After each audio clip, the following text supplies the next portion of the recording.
ಅತ್ಯಂತ ಸಡಗರ ಸಂಭ್ರಮದಿಂದ ನಿಮ್ಮ ಒಂದು ಕಾರ್ಯಕ್ರಮವನ್ನು ಮಾಡೋಕ್ಕೆ ನಿಮ್ಮ ಮಾನಸಿಕ ಸ್ಥಿತಿಯೆಲ್ಲ ಅಲ್ಲಿದೆ. ಹಾಗಾಗಿ ಉಪನ್ಯಾಸ ಕೊಡೋಕ್ಕೆ ನಾನು ಹೋಗಲ್ಲ.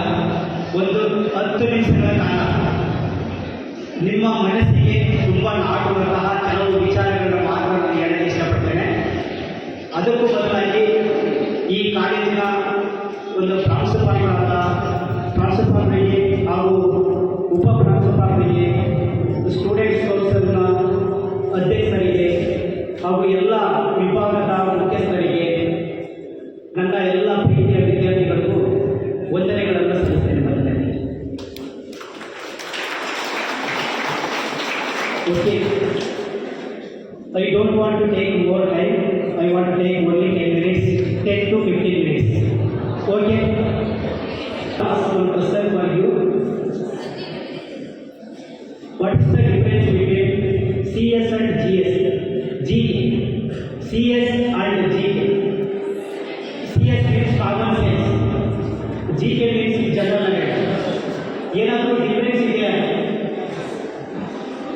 ಎರಡಕ್ಕೂ ಒಂದೇನಾ ಡಿಫರೆನ್ಸ್ ಇದೆಯಾ? ಕಾಮನ್ ಸೆನ್ಸ್ ಅಂದ್ರೆ ಏನು? ಜನರಲ್ ನಾಲೆಡ್ಜ್ ಅಂದ್ರೆ ಏನು? ಯಾರಾದರೂ ಹೇಳ್ತೀರಾ? ಒಬ್ಬರೇ ತುಂಬ ಜನ ಮಾತಾಡ್ತಿದ್ದೀರಾ, ಕೇಳಿಸಲ್ಲ. ನಾನೇ ಒಬ್ಬರೇ ಹೇಳ್ತೀನಿ.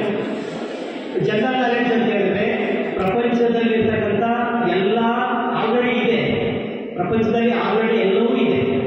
ಏನೇನು ಪ್ರಪಂಚದ ಹೊರಗಡೆ ಇದೆಯೋ ಅದನ್ನೆಲ್ಲ ನಾವು ಓದಿ ತಿಳ್ಕೊಂಡು ಬೇರೆಯವರಿಗೆ ಹೇಳ್ತೀವಲ್ಲ ಅಥವಾ ನಾವು ತಿಳ್ಕೊಳ್ತೀವಲ್ಲ ಅದನ್ನ ಜನರಲ್ ನಾಲೆಡ್ಜ್ ಅಂತ ಕರೀತೀವಿ. ಪರೀಕ್ಷೆಗಳಾಗ್ಬೋದು, ಅತ್ಯಂತ ಎತ್ತರವಾದ ಬೆಟ್ಟ ಯಾವುದು, ಅತ್ಯಂತ ಎತ್ತರವಾದ ಸಾಗರ ಯಾವುದು, ಗುಡ್ಡಗಳು ಯಾವುದು, ಪರ್ವತಗಳು ಯಾವುದು, ಇವೆಲ್ಲ ಜನರಲ್ ನಾಲೆಡ್ಜ್. ಇದು ಆಲ್ರೆಡಿ ಇದೆ.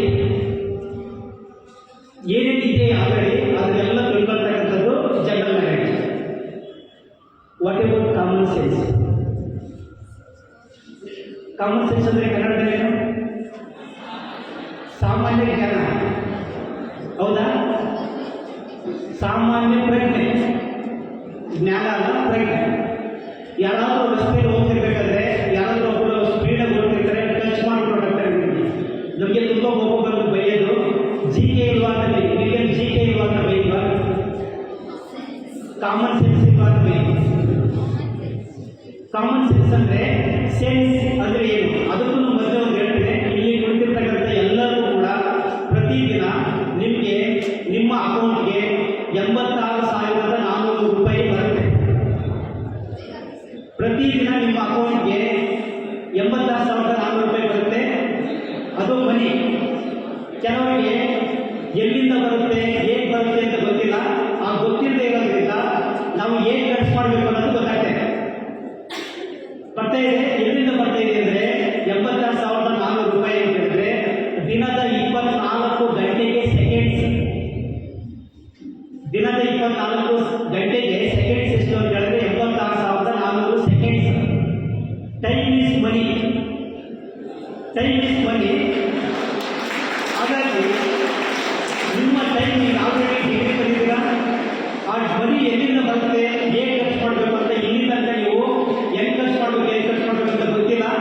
ಇನ್ನು ಮುಂದೆ ಖರ್ಚು ಮಾಡಬೇಕಾಗ್ತದೆ. ನಾನು ಕೆಲವು ಎರಡೇ ಸ್ಟೋರಿಯನ್ನು ಹೇಳಿ, ಕಥೆಯನ್ನು ಹೇಳಿ ನನ್ನ ಮಾತುಗಳಿಗೆ ಮುಗಿಸೋಕ್ಕೆ ಪ್ರಯತ್ನ ಮಾಡ್ತೇನೆ. ಇಷ್ಟೋ ತನಕ ಪ್ರೇಯರ್ ಮಾಡಿದಂತಹ ಎಲ್ಲ ಸಹೋದರಿಯರು ತುಂಬ ಚೆನ್ನಾಗಿ ಮಾಡಿದ್ರು, ಪ್ರೇಯರ್ ಜಾಸ್ತಿ ಮಾಡಿದ್ರಿ.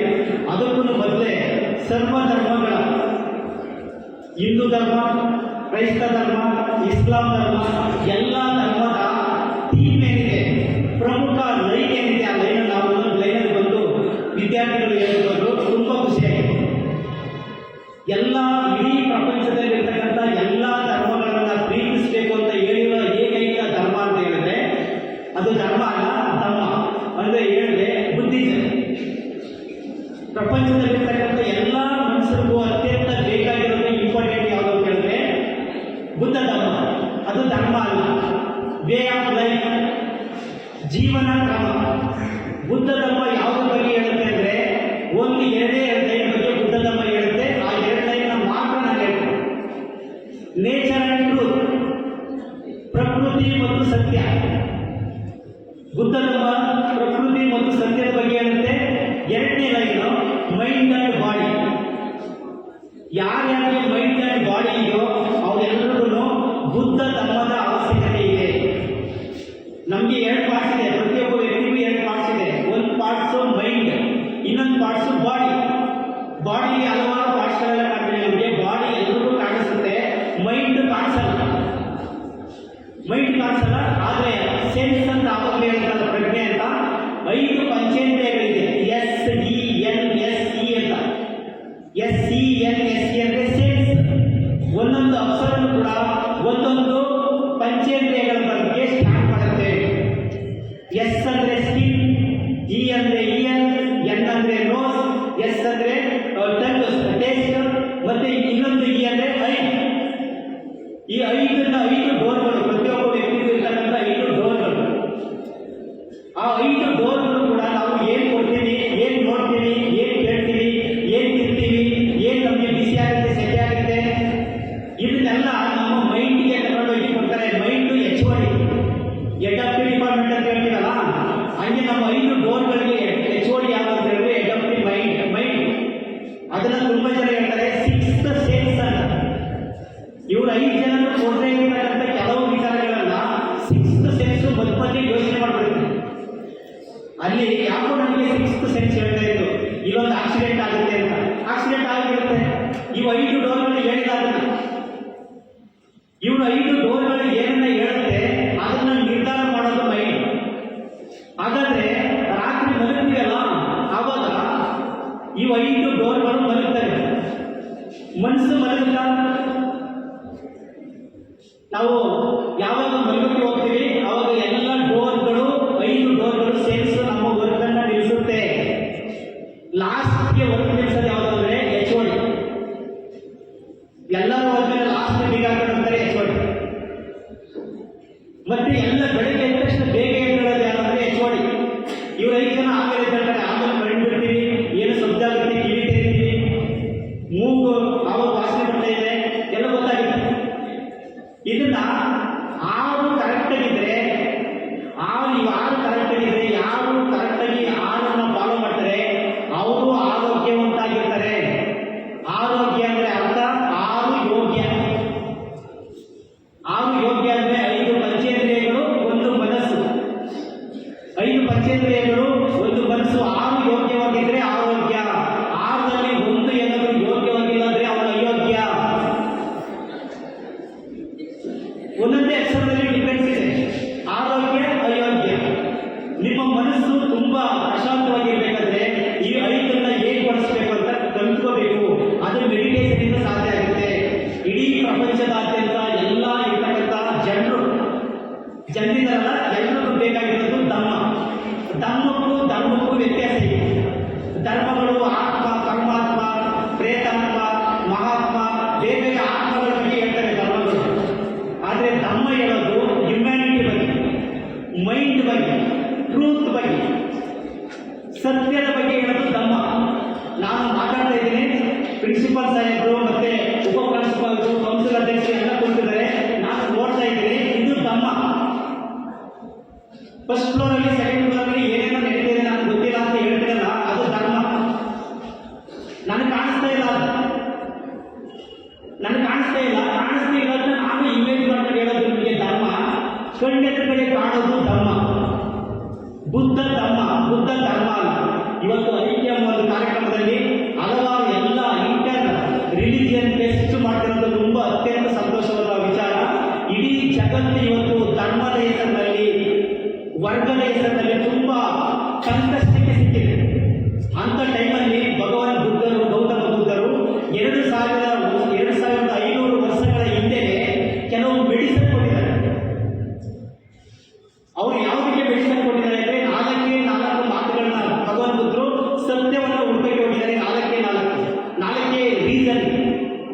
ಯಾವ್ದು 4 ಅಂದ್ರೆ, ಒಂದು ದುಃಖ ಯಾಕೆ ಬರುತ್ತೆ? ಪ್ರತಿಯೊಬ್ಬರಿಗೆ ಕುಳಿತಿರೋ ಎಲ್ಲರಿಗೂ ದುಃಖ ಇದೆ. ದುಃಖ ಏನೇನು ಬರುತ್ತೆ ಅನ್ನೋದಕ್ಕೆ ಸತ್ಯ ಹುಡುಕಕ್ಕೆ ಹೋಗಿರ್ತಾರೆ ಭಗವಾನ್ ಬುದ್ಧರು. ಆ ದುಃಖ ಬರೋಕ್ಕೆ ಕಾರಣಗಳೇನು, ಆ ಕಾರಣಕ್ಕೆ ಪರಿಹಾರ ಏನು, ಮಾರ್ಗೋಪಾಯ ಏನು ಅಂತ 4 ಅರಿಯ ಸತ್ಯಗಳನ್ನು ಕೊಡ್ತಾರೆ. ಆ ಸತ್ಯವನ್ನು ಹೇಳ್ಬೇಕಾದ್ರೆ ಒಂದು ಸಣ್ಣ ಕಥೆ ಇದೆ. ಆ ಕಥೆ ಹೇಳಿದ್ರೆ ನಿಮ್ಗೆಲ್ರಿಗೂ ಅರ್ಥ ಆಗುತ್ತೆ. ತುಂಬಾ ಬುದ್ಧಿಸಮ್ ಅಲ್ಲಿ ಬುದ್ಧ ಧರ್ಮದಲ್ಲಿ ಅತ್ಯಂತ ಫೇಮಸ್ ಆಗಿರ್ತಕ್ಕಂಥ ಕಥೆ ಇದೆ. ಪಟಾಚಾರ ಅಂತ ಒಬ್ಬ ಮಹಿಳೆಯ ಕಥೆ. ಈ ಬುದ್ಧಿಸಮ್ ಅಲ್ಲಿ ನಂಬರ್ 1 ಕಥೆ ಇದು. ಆ ಕಥೆಯನ್ನು ಕೇಳಿದ್ರೆ ನಿಮ್ಮ ಮನಸ್ಸೆಲ್ಲ ಓಪನ್ ಆಗುವುದು. ಹೆಂಗಾಗುತ್ತೆ ಹೇಳಿದ್ರೆ, ಪಟಾಚಾರ ಅಂತ ಒಬ್ಳು ರಾಜನ ಮಗಳು, ಒಬ್ಬ ಪಟಾಚಾರ ಅಂತ ರಾಜನ ಮಗಳು. ಅವಳು ಅತ್ಯಂತ ಶ್ರೀಮಂತವಾದ ರಾಜನ ಮಗಳು, ಅತ್ಯಂತ ಬ್ಯೂಟಿಫುಲ್ ಲೇಡಿ.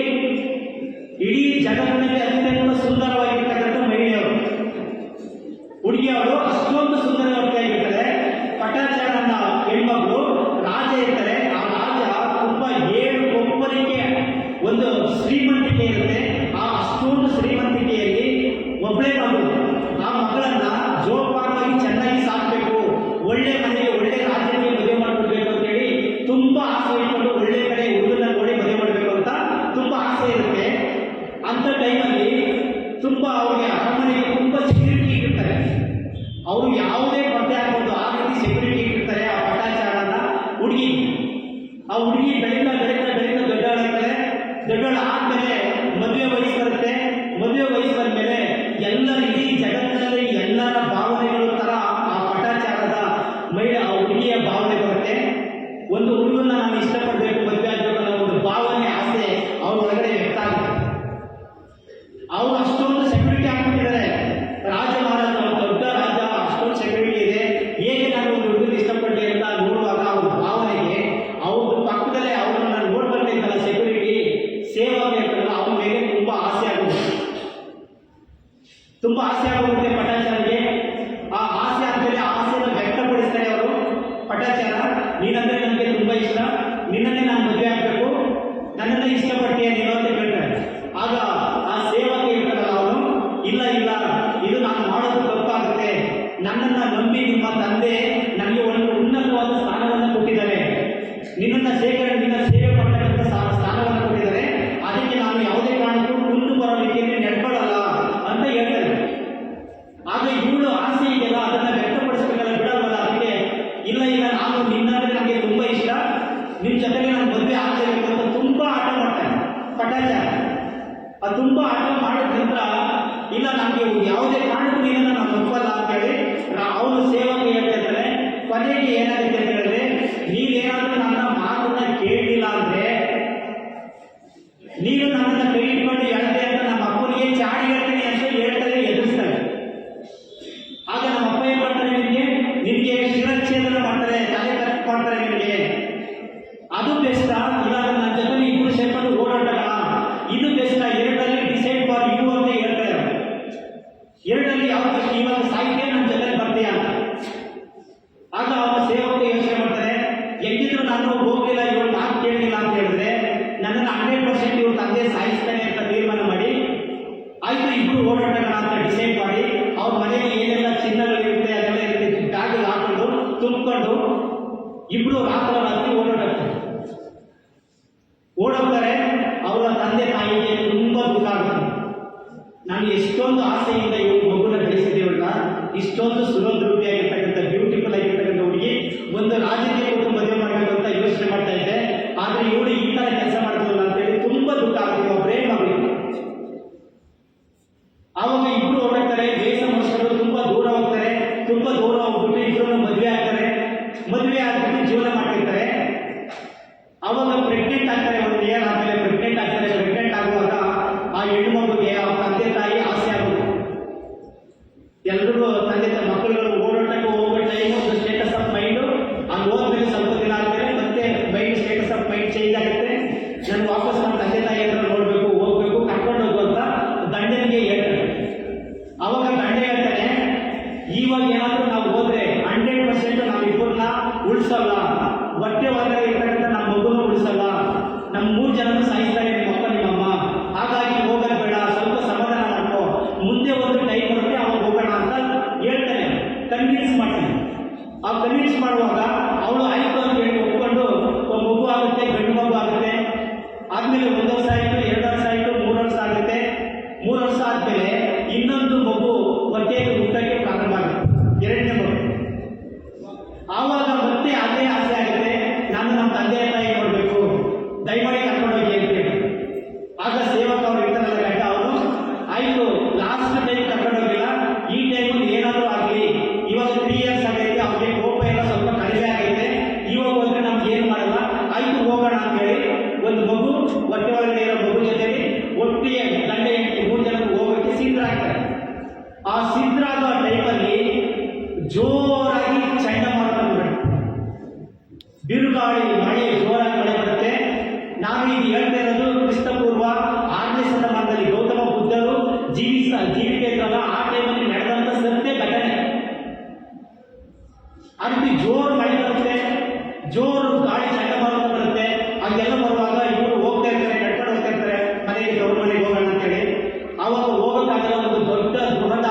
ಆವಾಗ ಅವ್ರು ಏನ್ ಮಾಡೋದು ಅಂತ ಹೇಳಿ ಗಂಡ ಮರದ ಮೇಲೆ ಹತ್ಬಿಟ್ಟು ಕೆಲವು ಸೊಪ್ಪುಗಳನ್ನೆಲ್ಲ ಬಿಸಾಕಿ ಅವ್ರಿಗೆ ರಕ್ಷಣೆ ಕೊಡ್ತಾರೆ ಮಗು ಆಗಕ್ಕೆ. ಆ ರಕ್ಷಣೆ ಕೊಟ್ಟಂತ ಸಂದರ್ಭದಲ್ಲಿ ಇನ್ನೊಂದು ಸ್ವಲ್ಪ ಸೊಪ್ಪು ಬೇಕಾಗುತ್ತೆ, ಮೇಲ್ಗಡೆ ಹತ್ತಿ ಗಿಡಕ್ಕೆ ಹೋಗ್ತಾನೆ. ಆ ಟೈಮಲ್ಲಿ ಗಿಡಕ್ಕೆ ಹೋಗ್ಬೇಕಾದ್ರೆ ಆ ಮರದ ಮೇಲ್ಗಡೆ ಒಂದು ಕಾರ್ಕೋಟಕ ವಿಷ ಸರ್ಪ ಇರುತ್ತೆ. ಅವನು ಸೊಪ್ಪಾಕಕ್ಕೆ ಕೈ ಹಾಕ್ತಾನೆ ಸೊಪ್ಪುಗಳಿಗೆ. ಆ ಟೈಮಲ್ಲಿ ಅದು ನಾಗರ ಅದನ್ನು ಕಚ್ಚಿಸುತ್ತೆ. ಅವನು ಕಚ್ಚಿಬಿಟ್ಟು ಅಲ್ಲಿ ಮರದ ಮೇಲ್ಗಡೆ ಅಲ್ಲಿಗೆ ಸತ್ತುತ್ತಾನೆ. ಮರದಿಂದ ಕೆಳಗಡೆ ಇಳಿಯೇ ಇಲ್ಲ. ಇವಳು ಸ್ವಲ್ಪ ಹೊತ್ತು ಗಂಡ ಬರ್ತಾನೆ ಅಂತ ಕಾಯ್ತಾ ಇರ್ತಾರೆ, ಬರಲ್ಲ. ಅವಾಗ ತುಂಬಾ ನೋವಾಗುತ್ತೆ, ತುಂಬಾ ಚೀರಾಟ ಹಾರಾಟ ಆಗುತ್ತೆ, ಡಿಲವರಿನೂ ಆಗುತ್ತೆ. ಸಣ್ಣ ಮಗು ಡಿಲವರಿ ಆಗುತ್ತೆ. ಆ ಟೈಮಲ್ಲಿ ತುಂಬಾ ದುಃಖ ಆಗುತ್ತೆ ಅವ್ರಿಗೆ. ಗಂಡ ಓದೋನು ಬಂದೇ ಇಲ್ಲ. ಸ್ವಲ್ಪ ಹೊತ್ತು ಸುಧಾರಿಸ್ಕೊಂಡು ಅವರು ನೆಕ್ಸ್ಟ್ ಎದ್ದೇಳ್ಬಿಟ್ಟು ಆ ಸಣ್ಣ ಮಗುನ ಎತ್ಕೊಂಡು 3 ವರ್ಷದ ಮಗುನ ಎತ್ಕೊಂಡು ನಮ್ಮ ತಂದೆಯ ತಾಯಿ ಮನೆಗೆ ಹೋದ್ರೆ ಹೆಸರಾಗುತ್ತೆ ಅಂತ ಹೇಳಿ ಅವ್ರ ಗಂಡ ಎಲ್ಲ ಸಭೆಗಿರೋದು ಏನು ಗೊತ್ತಿಲ್ಲ, ಬಂದೇ ಇಲ್ಲ. ಗಂಡ ಎಲ್ಲೋದು ಗೊತ್ತೇ ಇಲ್ಲ, ನೋಡ್ತಾ ಇಲ್ಲ, ಕಾಣಿಸ್ತಾ ಇಲ್ಲ. ಈ ಟೈಮಲ್ಲಿ ಅವ್ರು ಬರ್ತಾ ಇರಬೇಕಾದ್ರೆ ಆ ಟೈಮಲ್ಲಿ ಚಿಕ್ಕ ಚಿಕ್ಕ ಹೊಳೆಗಳೆಲ್ಲ ತುಂಬಾ ಹೊಳೆಗಳಿರ್ತಾರೆ. ಆ ಟೈಮಲ್ಲಿ ಬಿಹಾರ, ಉತ್ತರ ಪ್ರದೇಶ ಆ ಕಡೆ ಭಾಗದಲ್ಲಿ ಹೊಳೆ ದಾಟ್ಕೊಂಡು, ಹೊಳೆ ಕಡಿಮೆ ಆಗಿರುತ್ತೆ, ಹೊಳೆ ದಾಟ್ಕೊಂಡು ಅವ್ರ ಮನೆಗೆ ಹೋಗ್ಬೇಕಾಗುತ್ತೆ. ಹೊಳೆ ದಾಟಬೇಕಾದ್ರೆ ಒಂದು ಸಣ್ಣ ಮಗು, ಒಂದು 3 ವರ್ಷದ ಮಗು, 2 ಮಗು ಇದೆ. ಒಂದೇ ಒಂದು ಟೈಮಲ್ಲಿ ಒಂದು ಮಗುನ ಮಾತ್ರ ತಗೊಂಡೋಗಕ್ಕೆ ಸಾಧ್ಯ ಆಗುತ್ತೆ. ಒಂದು ಇವಾಗ ಹುಟ್ಟಿದೆ ಆ ಮಗುನ ಆ ಕಡೆ ಸೈಡಲ್ಲಿ ಬಿಟ್ಬಿಟ್ಟು 3 ವರ್ಷದ ಮಗುನ ಎತ್ಕೊಂಡು ಹೊಳೆ ದಾಟ್ಕೊಂಡು ಹೋಗ್ತಾ ಇರ್ತಾರೆ. ಹೊಳೆ ದಾಟ್ಕೊಂಡು ಅರ್ಧಕ್ಕೆ ಹೋಗಿ ತಲುಪ್ತಾರೆ. ಆ ಅರ್ಧಕ್ಕೆ ಹೋಗಿ ತಲುಪುವಂತ ಟೈಮಲ್ಲಿ ಈ ಮಗು ಜೋರಾಗಿ ಚಿಕ್ಕಿ ಇವಾಗ ಹುಟ್ಟಿದೆ ಆ ಮಗು ಜೋರಾಗಿ ಅಳ್ತಾ ಇರುತ್ತೆ. ಅದೇ ಟೈಮ್ಗೆ ಕರೆಕ್ಟಾಗಿ ಯಾವುದೋ ಒಂದು ವಾಸನೆ ತಿಳ್ಕೊಂಡು ರಣ ಹದ್ದು ಒಂದು ಈಗಲ್ ಮೇಲ್ಗಡೆ ಹಾರಾಟ ಮಾಡ್ಕೊಳ್ತೇವೆ. ಯಾವುದೋ ಮಾಂಸ ಇದೆ ಅದನ್ನ ಕಚ್ಕೊಂಡೋಗೋಣ ಅಂತ. ಆ ಕಚ್ಕೊಂಡೋಗೋಣ ಅಂತ ಹಾರಾಟ ಮಾಡ್ಕೊಂಡು ಬಂದ ತಕ್ಷಣ ಇವಳು ಮಗು ಇಲ್ಲಿ ಮಧ್ಯದಲ್ಲಿ ಹೊರಗಿದ್ದಾರೆ. 3 ವರ್ಷದ ಮಗು ತಗೊಂಡು ಮಧ್ಯ ಹೊಳೆ ದಾಟ್ತಾ ಇರ್ತಾರೆ. ಈ ಕಡೆ ಒಂದು ಹದ್ದು ಬಂದೈತೆ ಮಗು ಕಚ್ಕೊಂಡೋಗಕ್ಕೆ ಸಣ್ಣ ಮಗುನ. 2 ಸನ್ನಿವೇಶನ ನೋಡ್ತಾ ಇದ್ದಾನೆ ಪಟಾಚಾರ.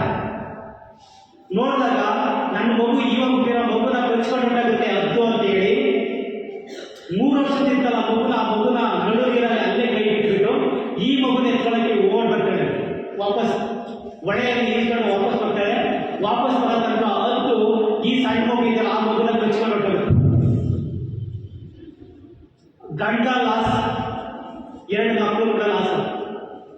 ಅವ್ರದ್ದು ಸ್ಟೇಟಸ್ ಆಫ್ ಮೈಂಡ್ ತುಂಬಾ ಚೀರಾಟ, ಕೂಗಾಟ ಎಲ್ಲ. ಅತ್ಯಂತ ಸುಂದರವಾದ ಹುಡುಗಿ, ಅರಮನೆಗಳ ನಡುವೆ ಬೆಳೆದಂತ ಹುಡುಗಿ. ಅವರ ಸ್ಟೇಟಸ್ ಆಫ್ ಮೈಂಡ್ ಲಾಸ್ ಆಗುತ್ತೆ, ಮೆಮೊರಿ ಲಾಸ್ ಆಗ್ತಾ ಇದೆ, ಎಲ್ಲ ಚೀರಾಟ ಕೂಗಾಟ ಆಗುತ್ತೆ.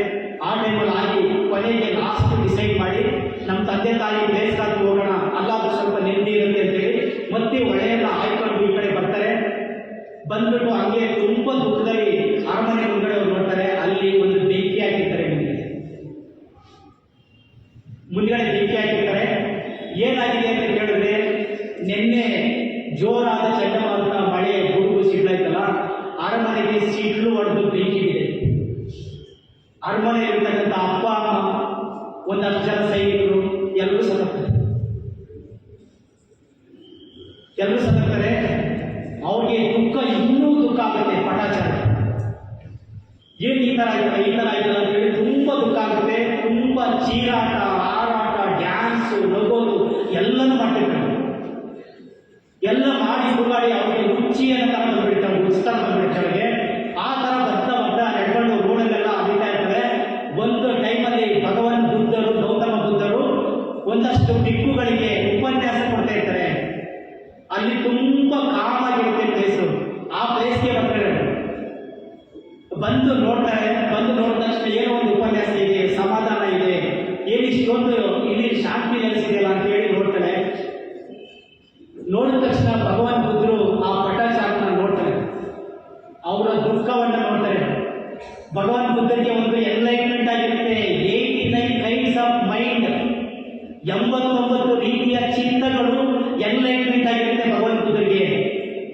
ಒಂದು ಸೊಳ್ಳೆಯಿಂದ ಹಿಡಿದು ಆನೆ ತನಕ ಎಷ್ಟು ಸಕಲ ಜೀವರಾಶಿಗಳಿಗೋ ಜಗತ್ತಿನಲ್ಲಿ ಅಷ್ಟು ಎನ್ಲೈಟ್ಮೆಂಟ್ ಇವ್ರಿಗೆ ಆಗಿರುತ್ತೆ. ಪಟಾಚಾರ ನೋಡಿದ ತಕ್ಷಣ ಪಟಾಚಾರದ ದುಃಖ ಏನಿದೆ ಅಂತ ದುಃಖ ಇವ್ರಿಗೆ ಅರ್ಥ ಆಗುತ್ತೆ ಬುದ್ಧರಿಗೆ. ಪಟಾಚಾರ ಪ್ಲೀಸ್ ಕಮ್, ಒಬ್ರು ತಾಯಿ ಒಂದು ಮಗಳನ್ನ ಹೆಂಗೆ ಮಾತಾಡಿಸ್ತಾರೋ ಹಂಗೆ ತುಂಬಾ ಲೋ ವಯಸ್ಸಲ್ಲಿ ಧ್ವನಿಯಲ್ಲಿ ಟೋನಲ್ಲಿ ಬುದ್ಧರು ಅವ್ರಿಗೆ ಮಾತಾಡಿಸ್ತಾರೆ. ಆ ಮಾತಾಡಿದ ತಕ್ಷಣ ಪಟಾಚಾರ್ಯ ಯಾರು ನನಗೆ ತುಂಬಾ ಪ್ರೀತಿ ಪಾತ್ರರಾಗಿರೋ ವ್ಯಕ್ತಿ ನನ್ನನ್ನು ಕರೆದು ಮಾತಾಡಿಸ್ತಾ ಇದ್ದಾರಲ್ಲ ಅಂತ ಫೀಲ್ ಆಗುತ್ತೆ ಅವ್ರಿಗೆ. ಆಗ ಪಟಾಚಾರ ಬಾಯಿ ಕುಳಿತುಕೊಳ್ಳಿ ಅಂತ ಹೇಳಿ ಅವ್ರ ತಲೆಯಲ್ಲಿ ಮಾಡಿ ಒಂದು 5 ನಿಮಿಷ ಸಮಾಧಾನ ಇದ್ದು ನಿಮ್ಮ ಸ್ಟೋರಿ ಹೇಳು, ಏನಾಯ್ತು ನಿಮ್ಮ ಸ್ಟೋರಿ ಹೇಳು ಅಂತ ಹೇಳಿದ ತಕ್ಷಣ ಪಟಾಚಾರ ಏನೆಲ್ಲ ಘಟನೆ ನಡೀತು, ಎಲ್ಲಿಂದ ಓಡೋದ್ವಿ, ಅರಮನೆ ಇತ್ತು, ಎಲ್ಲವನ್ನ ಸ್ಟೋರಿಯನ್ನ ಗೌತಮ ಬುದ್ಧರಿಗೆ ಹೇಳ್ತಾರೆ. ಹೇಳಿದ ತಕ್ಷಣ ತುಂಬಾ ದುಃಖ ಆಗಿರುತ್ತೆ. ಹೇಳಿದ ತಕ್ಷಣ ಅವ್ರಿಗೆ ಸ್ವಲ್ಪ ರಿಲ್ಯಾಕ್ಸ್ ಆಗುತ್ತೆ. ಆಗ ಭಗವಾನ್ ಬುದ್ಧರು 3 ಲೈನನ್ನ ಅವ್ರಿಗೆ ಅರ್ಥ ಮಾಡಿಸ್ತಾರೆ. ಇಂಪರ್ಮನೆಂಟ್, ಅನಿಚ್ಛ, ಈ ಜಗತ್ತಲ್ಲಿ ಯಾವುದು ಪರ್ಮನೆಂಟ್ ಅಲ್ಲ ಅನ್ನೋದನ್ನ ಎಕ್ಸ್ಪ್ಲೇನ್ ಮಾಡ್ತಾರೆ ಪಟಾಚಾರ್ಯ. ಈ ಜಗತ್ತಲ್ಲಿ ಉದಯಿಸಿರ್ತಕ್ಕಂಥ ಎಲ್ಲ ವಸ್ತುಗಳು ಒಂದಲ್ಲ ಒಂದಿನ ನಾಶ ಆಗಲೇಬೇಕು. ಹುಟ್ಟಿದ ಪ್ರತಿಯೊಂದು ಜೀವಿಯೂ ಸಾಯಲೇಬೇಕು. ನಾವೆಲ್ಲ ಇಲ್ಲಿ ಕುಳಿತಿರೋದು ಎಲ್ಲರಿಗೂ ಡೇಟ್ ಆಫ್ ಬರ್ತ್ ಗೊತ್ತಿದೆ, ಡೇಟ್ ಆಫ್ ಡೆತ್ ಗೊತ್ತಿಲ್ಲ. ಸಾವಿಗೆ ಒಂದೇ ದಾರಿ ಅಲ್ಲ, ಹುಟ್ಟಿಗೆ ಒಂದೇ ದಾರಿ. ಇವಾಗ 2ನೇ ದಾರಿ ಮಾಡಿದ್ದಾರೆ, ಸಿಜಾರಿಯನ್. ಹುಟ್ಟಿಗೆ ನ್ಯಾಚುರಲ್ ಆಗಿ ಇಡೀ ಜಗತ್ತಿನಲ್ಲಿ ಸಕಲ ಜೀವರಾಶಿಗಳಿಗೂ ಹುಟ್ಟಿಗೆ ಒಂದೇ ದಾರಿ ಇರೋದು. ಆದರೆ ಮನುಷ್ಯ ಮಾತ್ರ ತನ್ನ ಬುದ್ಧಿಶಕ್ತಿಯಿಂದ 2ನೇ ದಾರಿಯನ್ನು ಕಂಡು ಮಾಡಿದ್ದಾರೆ, ಸಿಜಾರಿಯನ್. ಆದರೆ ಸಾವಿಗೆ ಸಾವಿರಾರು ದಾರಿ. ಹುಟ್ಟಿಗೆ 2 ದಾರಿ, ಸಾವಿಗೆ ಸಾವಿರಾರು ದಾರಿ. ಆದರೆ ಹುಟ್ಟಿದ ಪ್ರತಿಯೊಬ್ಬ ವ್ಯಕ್ತಿಯೂ ಕೂಡ ಸಾಯಲೇಬೇಕು ಅಂತ ಭಗವಾನ್ ಬುದ್ಧರು ಇಂಪರ್ಮನೆಂಟ್ ಅದನ್ನ ಪಟಾಚಾರ್ಯ ಎಕ್ಸ್ಪ್ಲೈನ್ ಮಾಡ್ತಾರೆ. ಆ ಇಂಪರ್ಮನೆಂಟ್ ಎಕ್ಸ್ಪ್ಲೈನ್ ಮಾಡ್ತಾ ಮಾಡ್ತಾ ಮಾಡ್ತಾ ಪಟಾಚಾರ ದುಃಖದಿಂದ ಕಡಿಮೆ ಆಗುತ್ತೆ. ನೆಕ್ಸ್ಟ್ 2ನೇದು ದುಃಖ ಯಾಕೆ ಬರುತ್ತೆ, ಯಾವ ಕಾರಣದಿಂದ ಬರುತ್ತೆ, ಏನ್ ಬರುತ್ತೆ ಅಂತ ಎಕ್ಸ್ಪ್ಲೈನ್ ಮಾಡ್ತಾರೆ. ದುಃಖ ಯಾಕೆ ಬರುತ್ತೆ ಅಂತ ಅದನ್ನ ಎಕ್ಸ್ಪ್ಲೈನ್ ಮಾಡಕ್ಕೆ ನಮಗೆಲ್ಲ ಟೈಮ್ ತುಂಬಾ ಶಾರ್ಟ್ ಇದೆ. ಆವಾಗ ದುಃಖ ಎಕ್ಸ್ಪ್ಲೈನ್ ಮಾಡಿದ ತಕ್ಷಣ ಅವರಿಗೆ ಪಟಾಚಾರ್ಯಕ್ಕೆ ದುಃಖ ಅರ್ಥ ಆಗುತ್ತೆ. 3ನೇದು ಅನಂತ, ನಾನ್ಸೆನ್ಸ್. ಹೇಗಿದೆ ಹಾಗೆ ಸ್ವೀಕಾರ ಮಾಡಬೇಕು, ಎಲ್ಲವೂ ಹೇಗಿದೆ ಹಾಗೆ ಸ್ವೀಕಾರ ಮಾಡಿದ್ರೆ ಮಾತ್ರ ನಮ್ಗೆ ಸಾಧ್ಯ ಆಗುತ್ತೆ. ಅದನ್ನು ಈ 3ನ್ನ ಪ್ರಾಕ್ಟೀಸ್ ಮಾಡಬೇಕು ಅಂತ ಹೇಳಿ ಅವರ ದುಃಖವನ್ನ ನಿವಾರಣೆ ಮಾಡಿ ಅವ್ರನ್ನ ಬೌದ್ಧ ಬಿಡುಗಡೆ ಮಾಡಿಕೊಂಡು ಆ ನಂತರ ಅವ್ರಿಗೆ ಧರ್ಮ ಪ್ರಚಾರ ಮಾಡಕ್ಕೆ ಅವ್ರನ್ನ ಬಿಡ್ತಾರೆ. ಇದು ಇಲ್ಲಿಗೆ ನಿಲ್ಲಿಸಲ್ಲ. ಬೌದ್ಧ ಧರ್ಮದಲ್ಲಿ ಪಟಾಚಾರ ನಿನ್ನ ಸ್ಥಾನ ಇಡೀ ಬುದ್ಧ ಧರ್ಮ ಎಲ್ಲಿ ತನಕ ಇರುತ್ತೋ, ಗೌತಮ ಬುದ್ಧರು ಎಲ್ಲಿ ತನಕ ಇರುತ್ತೋ, ಒಂದೇ ನಿಮಿಷ ಮುಗಿಸ್ತಾರೆ ಪ್ಲೀಸ್. ಗೌತಮ ಬುದ್ಧ ಧರ್ಮ ಎಲ್ಲಿರುತ್ತೋ, ಎಲ್ಲಿ ತನಕ ಇರುತ್ತೋ, ಧರ್ಮ ಎಲ್ಲಿ ತನಕ ಇರುತ್ತೋ ಅಲ್ಲಿ ತನಕ ಪಟಾಚಾರ ಸ್ಟೋರಿ ಇರುತ್ತೆ ಅಂತ ಹೇಳಿ ಜಗತ್ತಿಗೆಲ್ಲ ನಿನ್ನ ಸ್ಟೋರಿಯನ್ನ ನಾನು ಹೇಳ್ತೀನಿ ಅಂತ ಹೇಳಿ ಭಗವಾನ್ ಬುದ್ಧರು ಒಂದು ಸ್ಟೋರಿಯನ್ನ ನೀವು ಗೂಗಲಲ್ಲಿ ಎಲ್ಲ ಪಟಾಚಾರ ತಗೊಂಡ್ರೆ ಗೂಗಲಲ್ಲಿ ಚೆಕ್ ಮಾಡಿ ನೋಡ್ಬೋದು. Number 1 story Buddhism. ಈ ತರ 84,000 ಸ್ಟೋರಿಗಳನ್ನ, ಪ್ರಯೋಗಗಳನ್ನ ಭಗವಾನ್ ಬುದ್ಧರು ಟೀಚ್ ಮಾಡಿದ್ದಾರೆ. Truth and nature. ಈ ನಿಟ್ಟಿನಲ್ಲಿ ನಮ್ಮ ಪ್ರಪಂಚದಲ್ಲಿರ್ತಕ್ಕಂಥ ಎಲ್ಲ ಧರ್ಮಕ್ಕೂ ಎಲ್ಲ ಧರ್ಮಗಳಲ್ಲೂ ವಾಸ ಮಾಡುವವರು ಯಾರು ಅಂದ್ರೆ ಜನರು. ಈ ಒಂದು ಕಾರ್ಯಕ್ರಮದಲ್ಲಿ ಶಿಕ್ಷಣ ಸಂಸ್ಥೆಯಲ್ಲಿ ಇಗ್ನೇಸಿಯಸ್ ಲೊಯೋಲಾ ಅವರು ಸ್ಪೇಸ್ ಅವ್ರ ಬಗ್ಗೆ ನಮ್ಮ ಹಿಸ್ಟ್ರಿ ಪಾಠ ಮಾಡೋದು ತುಂಬಾ ಬಂದಿದೆ. ಅದು ಹೇಳಕ್ಕೆ ಟೈಮ್ ಆಗ್ತಾ ಇಲ್ಲ, ಹೇಳಕ್ಕೆ ಟೈಮ್ ಬೇಡ. ಈ ಒಂದು ಸಂಸ್ಥೆಯಲ್ಲಿ ನವೆಂಬರ್ 25ನೇ ತಾರೀಕು ನನಗೆ ಮಾತಾಡೋಕ್ಕೆ ತುಂಬಾ ಅತ್ಯಂತ ಸಂತೋಷ ಆಗುತ್ತೆ. ನಿಮಗೆಲ್ಲ ಹೇಳುತ್ತೆ, ನಮಗೆ ತುಂಬಾ ಮಾತಾಡೋದು ತುಂಬಾ ಇದೆ, ಸ್ಟೋರಿ ಇದೆ, ಆದರೆ ಮಾತಾಡೋಕ್ಕೆ ಸಮಯ ಅಲ್ಲ. ಆ ಸಮಯದಲ್ಲಿ ಈ ಪಟಾಚಾರ ಸ್ಟೋರಿ ಪ್ರತಿಯೊಬ್ಬ ವ್ಯಕ್ತಿಯ ಮನಸ್ಸಿನಲ್ಲಿ ತಮ್ಮ ಭಾವನೆಯನ್ನು ನಾವು ಏನಿರಬೇಕು, what is right, what is wrong. ತಮ್ಮ ಹೇಳೋದು what is right, what is wrong. Wrong ಆಗಿರೋದನ್ನ ಡಿಲೀಟ್ ಮಾಡಿ, ರೈಟ್ ಆಗಿರೋದನ್ನ ರಿಸೀವ್ ಮಾಡ್ಕೊಳ್ಳಿ. ಎಲ್ಲ ಧರ್ಮಗಳ ಸಾರ ಒಳ್ಳೆಯದನ್ನೇ ಹೇಳಿದೆ. ಎಲ್ಲ ಹಿಂದೂ ಧರ್ಮ, ಕ್ರೈಸ್ತ ಧರ್ಮ, ಇಸ್ಲಾಂ ಧರ್ಮ, ಪಾರ್ಸಿ, ಸಿಖ್, ಜೈನ, ಬೌದ್ಧ ಎಲ್ಲ ಧರ್ಮಗಳ ಸಾರ ಒಳ್ಳೆಯದನ್ನೇ ಹೇಳಿದೆ. ಆದರೆ ದುರಂತ ಅಂದ್ರೆ ಫಾಲೋ ಮಾಡ್ತಾ ಇದೆಯಲ್ಲ ಫಾಲೋವರ್ಸ್, ಅವ್ರು ಸರಿ ಇಲ್ಲ. ಫಾಲೋವರ್ಸ್ ಸರಿ ಇರೋದಕ್ಕೆ ಧರ್ಮಕ್ಕೆ ಕೆಟ್ಟ ಹೆಸರು ಬರುತ್ತೆ.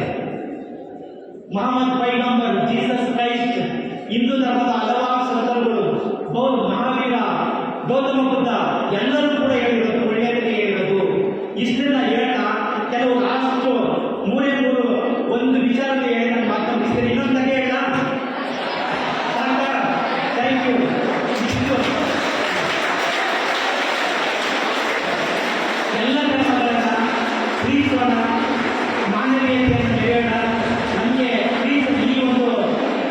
ಕಾರ್ಯಕ್ರಮದಲ್ಲಿ ಐಕ್ಯಂ ಕಾರ್ಯಕ್ರಮದಲ್ಲಿ ನನಗೆ ದಂಪತಿಕ ಪ್ರತಿಷ್ಠಾನ ಚಾರಿಟಬಲ್ ಟ್ರಸ್ಟ್ ಮೈಸೂರು ನನ್ನ ಬಗ್ಗೆ ಏನು ಹೇಳಿಲ್ಲ ನಾನು, ಯಾಕೆಂದರೆ ತಿರುಪತಿ ನನ್ನ ಪರಿಚಯ ಮಾಡಲ್ಲ, ಅವರೇ ಹೇಳಿದ್ರು. ನಾನು ಹೇಳಕ್ಕೆ ನನಗೆ ಸಮಯದ ಅಭಾವದಿಂದಾಗಿ ನಿಮ್ಮ ಮುಂದಿನ ಕಾರ್ಯಕ್ರಮಗಳು ಅತ್ಯಂತ ಯಶಸ್ವಿಯಾಗಿ ಜರುಗಲಿ ಅಂತ ಹೇಳ್ತಾ ನನ್ನ ಮಾತುಗಳಿಗೆ ವಿರಾಮ ಹಾಕ್ತಿದ್ದೇನೆ. ಈ ಒಂದು ಆಹ್ವಾನಕ್ಕೆ ತಮ್ಮ ಸಂಸ್ಥೆಯ ಎಲ್ಲ ಸಿಬ್ಬಂದಿ ವರ್ಗದವರೆಗೂ, ಆಡಳಿತ ವರ್ಗದವರೆಗೂ, ಪ್ರಾಂಶುಪಾಲರಿಗೂ, ಉಪ ಪ್ರಾಂಶುಪಾಲರಿಗೂ, ವಿದ್ಯಾರ್ಥಿ ಕೌನ್ಸಿಲ್ನ ಎಲ್ಲ ಸದಸ್ಯರಿಗೂ ಗೌರವಪೂರ್ವಕವಾದ ನಮನಗಳನ್ನು ಸಲ್ಲಿಸಿ ನನ್ನ ಮಾತುಗಳನ್ನು ಮುಗಿಸ್ತೇನೆ. Thank you.